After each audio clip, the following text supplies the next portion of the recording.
Mark Cavendish says he is absolutely devastated after pulling out of the Tour de France before the start of the second stage from York to Sheffield with a dislocated shoulder and ligament damage.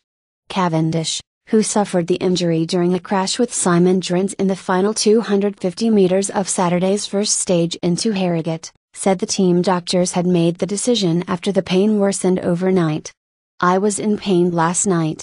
I held a bit of optimism that it was maybe just swelling and would go down overnight, but it's actually worse this morning," he said. "It's not possible to start from a medical point of view. I'm absolutely devastated about it. 1. The Tour de France is here in the UK for another 2 days, and secondly, we've got an incredible team here with Omega Pharma-QuickStep. The team will continue to ride incredible for the next 20 days, and I'd have loved to be part of the success." The injury means there are questions over whether Cavendish will be able to participate for the Isle of Man in the Commonwealth Games in Glasgow.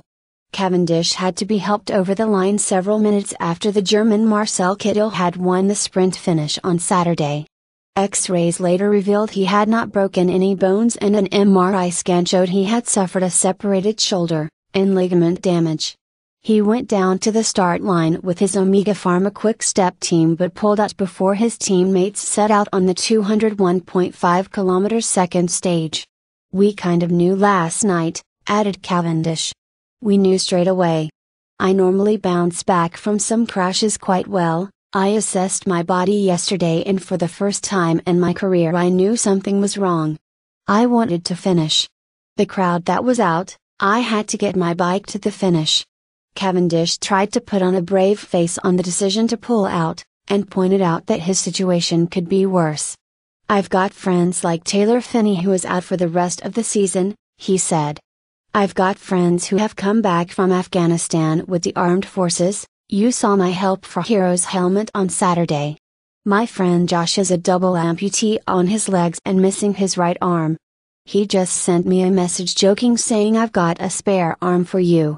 I'm in the left-handed club with him for a bit now, but things could be worse." Cavendish admitted he was at fault for leaning into the Australian rider Simon Gerrans as they charged for the finish line, and said he had spoken to him to apologise after bringing him down during the crash.